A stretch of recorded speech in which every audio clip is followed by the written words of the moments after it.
Lalu Nabi Muhammad hiduplah di Mekah. Ini nggak mungkin saya ceritakan semua, saya ceritakan satu saja yang paling luar biasa. Sebelum nanti sholawat ditambah. Nabi Muhammad SAW mengatakan, ketika aku melewati pohon-pohon, melewati bukit-bukit, gunung-gunung, bebatuan, ma marartu bi syajarin wala hajarin illa wa yusallimu alaihi. Tidaklah aku melewati pohon dan gunung bebatuan kecuali pohon itu ngucapin salam kepadaku. Nih coba nih bapak-bapak, ibu-ibu atau kiai lah ya. Pak Kiai, kalau pulang ntar pohonnya diluk gimana Pak Kiai? Assalamualaikum Pak Kiai. Lari itu Pak Kiai itu. Padahal beliau umurnya sudah seumuran Rasulullah ini. 60 Pak Kiai? 60. Itu pohon kalau diluk ngomong, Assalamualaikum Pak Kiai. Lari beliau. Kalau Habib gimana Habib? Lewat di bukit, ini kan Tuban ini banyak bukit bebatuan. Terus batunya diluk, manggil. Assalamualaikum Habib. Kira-kira gimana Habib?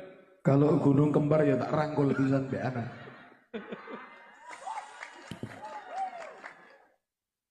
Ampun ketemu Habib Jawa ya. Habib Betawi lain, Habib Palembang lain. Kalau Habib Jawa, Masya Allah. Barakallah Habib.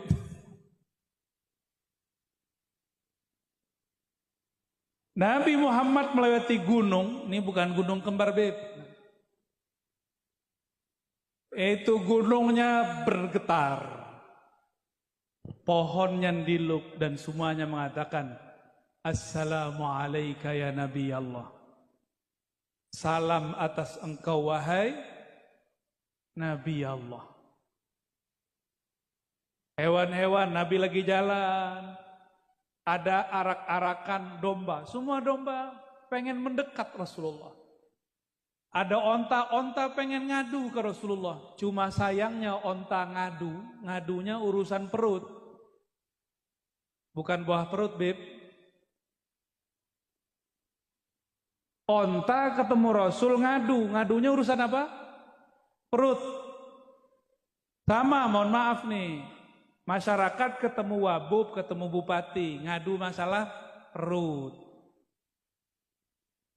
Coba onta kalau punya akal. Ketemu Rasulullah seharusnya bukan urusan perut yang diadukan. Yang diadukan apa? Wahai Rasulullah, beri syafaat, aku masukkan aku ke dalam surga. Itu seharusnya.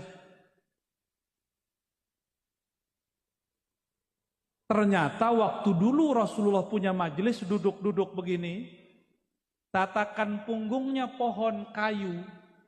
Itu kayu ketika dibuatkan mimbar, ditinggal oleh Rasulullah nangis. Coba ibu-ibu dengerin pohon nangis, kabur pasti pengajian. Ini pohon Hanna Hanina. Dia menangis karena dia rindu merasakan punggung Rasulullah Sallallahu Alaihi Wasallam. Akhirnya itu semua sahabat yang hadir dengar. Berarti sahabat ini punya karomah mendengarkan suara tangisnya kayu-kayu. Turunlah Rasulullah dari mimbar. Nabi elus-elus ditanya, wahai kayu. Tuh Nabi bisa ngomong sama kayu. Coba kalau Pak Kiai bisa ngomong sama kayu, kita ngomong, Pak Kiai sudah begini ya. Paling tinggi kita bilang, Kiai udah majeduk, kejedot palanya sama dinding. Tapi Rasulullah SAW ngomong, dielus, dan tidak ada satu sahabat pun yang mengatakan Rasulullah itu gila. Kenapa? Rasulullah dan para sahabat sama-sama mendengarkan tangisnya. Dielus seperti anak kecil kemudian berhenti nangis. Ditanya, wahai kayu, engkau pilih jadi sandaranku di dunia atau masuk surga? Apa jawaban si kayu? Apa jawaban dia? Masuk, tapi menurut saya itu juga kurang benar, kurang sempurna. walaupun lebih tinggi daripada onta. Makanya kalau sholawat jangan minta onta utangnya dibayarin. Kalau udah doanya Habib tuh, ya Allah semoga yang hadir terbayar utangnya, aminnya kenceng. Jadi niat hadir sholawat bukan karena cinta Rasul, tapi supaya utang terbayar. Remeh amat sholawatnya. Sholawat begitu, sholawat onta, tahu? Sholawat onta begitu. Ketemu Rasulullah hanya urus masalah perut. Untuk onta itu udah keren, hebat. Dia tahu itu Rasulullah. Tapi kalau kita punya akal, punya kolbu, nggak pantas sholawat minta onta. Sholawat minta Avanza ya. Sholawat minta, sekarang yang lagi tren apa nih? Rokso bu ya, rokso.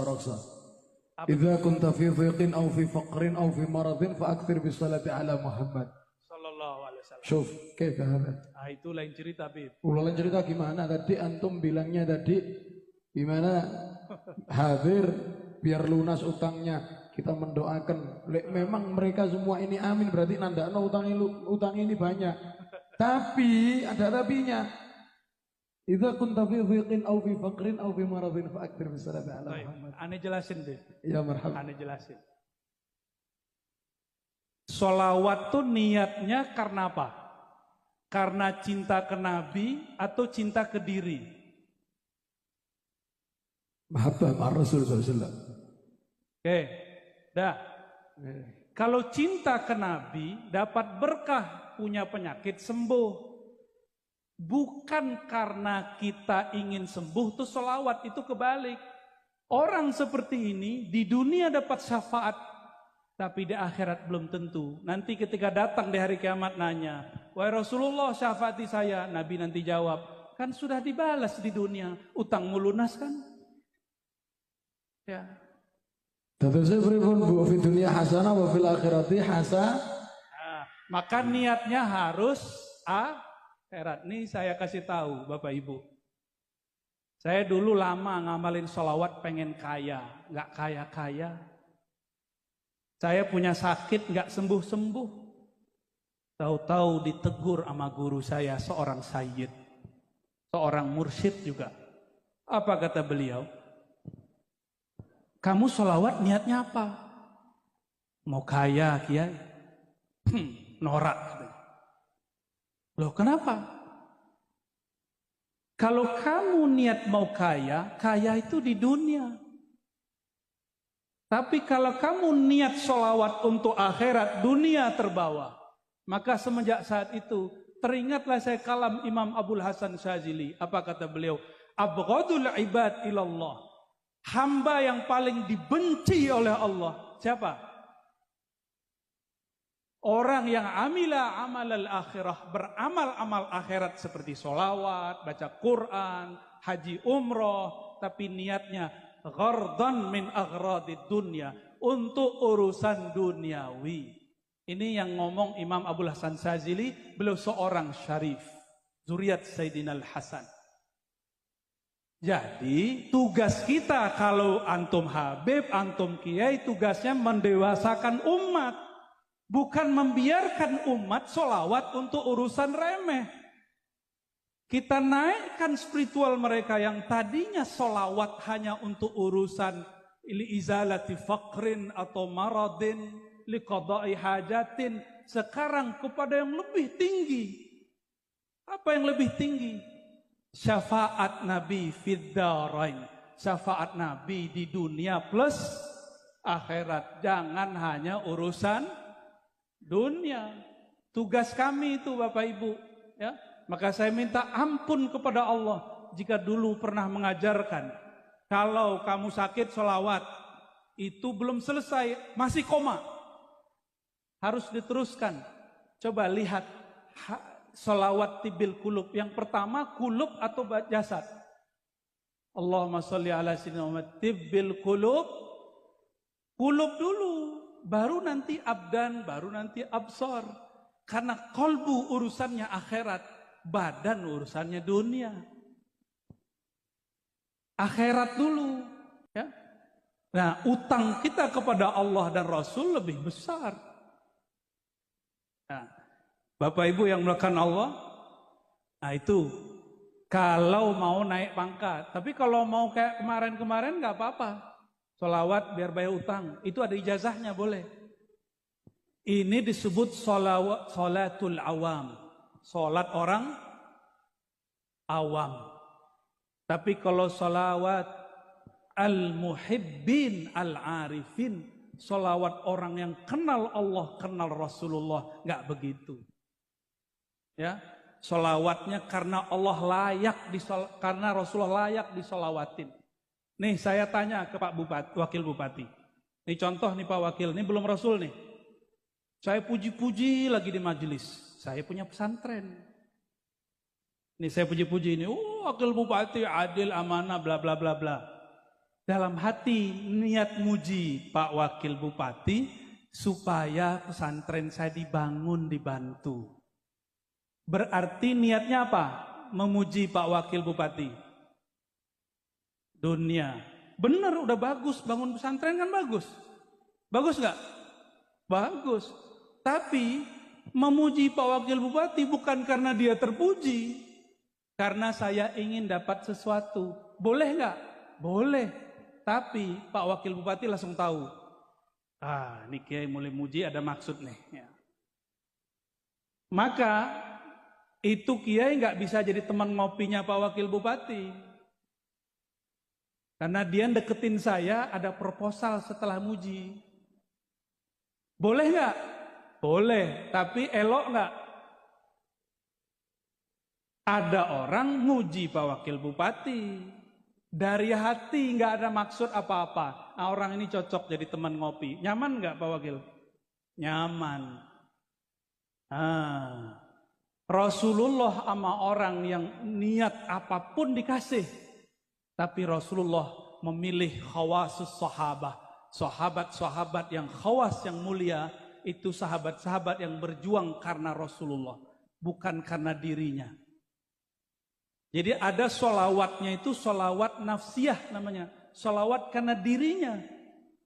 Ada yang sholawatnya karena Nabi Muhammad. Sholawat Muhammadiyah. Sholawat, semua sholawat kita. Yang kita niatkan karena Nabi layak disolawati.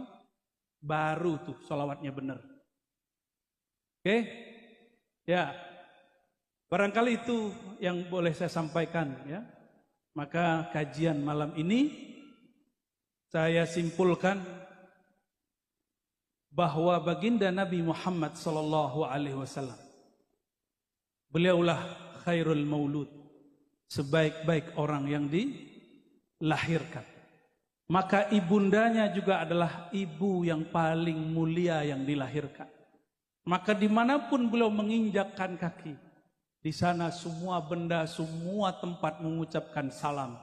Namun kita harus beda dengan mereka karena kita punya kolbu, punya akal.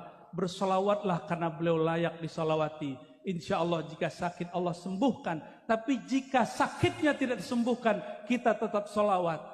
Karena solawat kita bukan karena tersembuh daripada penyakit. Kalau utangnya tidak terlunaskan, kita tetap solawat. Karena solawat kita bukan untuk urusan duniawi. Syukur-syukur jika berkah Allah lunaskan. Begitu barangkali. Wassallallahu ala sayyidina Muhammad. Assalamualaikum warahmatullahi wabarakatuh.